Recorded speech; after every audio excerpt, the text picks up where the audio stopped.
Hi everyone, I'm Brianna and welcome to Roll Initiative. Today we're going to be talking about how you can roleplay your character without having to do a voice. So, let's get started.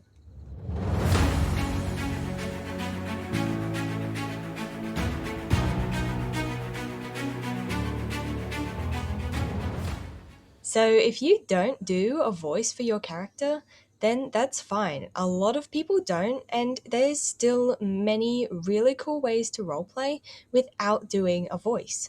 And body language is going to be one of your biggest assets while doing this. Because you're going to be able to show everyone a lot about your character just by body language. How they sit, whether they sit up straight with their chin up, whether they slouch forward or try and appear smaller than they actually are, or maybe they lean back in their chair.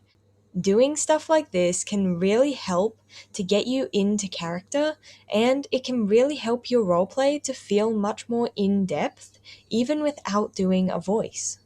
Though body language isn't limited to posture, and there's a ton of other things you can do with this, such as hand gestures. Whether you use very dramatic hand gestures, or whether you're constantly rubbing your hands together, or maybe you're just constantly fidgeting. All of this sort of thing can really help to make your character feel alive at the table. Giving your character an interesting personality makes them so much more fun to play, and it can really help to breathe life into your character, especially if you're not doing a voice for them. And I think a really cool way to do this is to have a look at your character's moods.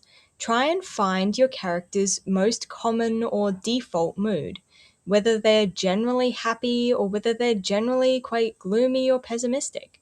If you can find your character's sort of default mood, then you'll be able to sort of have a look at the core of your character, their core personality.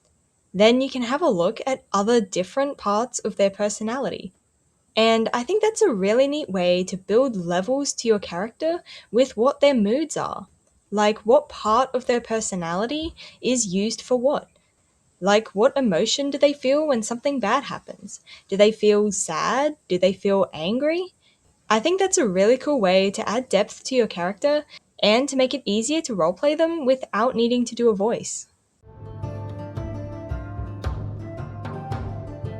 If you find that without doing a voice for your character that it's really hard to give them any emotions, then a really easy way around this is to describe to the other people at your table how your character feels. That way you don't have to put all of the emotion into your voice.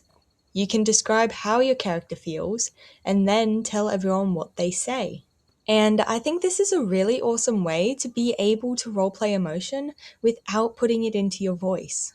And there's even some different ways that you can do this, such as literally just saying how your character feels and then continue on to show what they're doing or saying.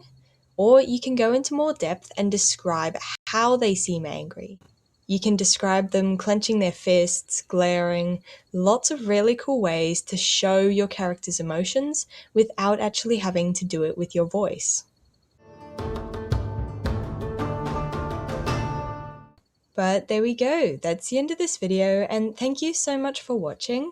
I really hope it was helpful and that you enjoyed it. And if you did, then I'd be really grateful if you'd consider giving the video a like, or even subscribing to my channel. But as always, thank you so much for watching, and I hope to see you next time.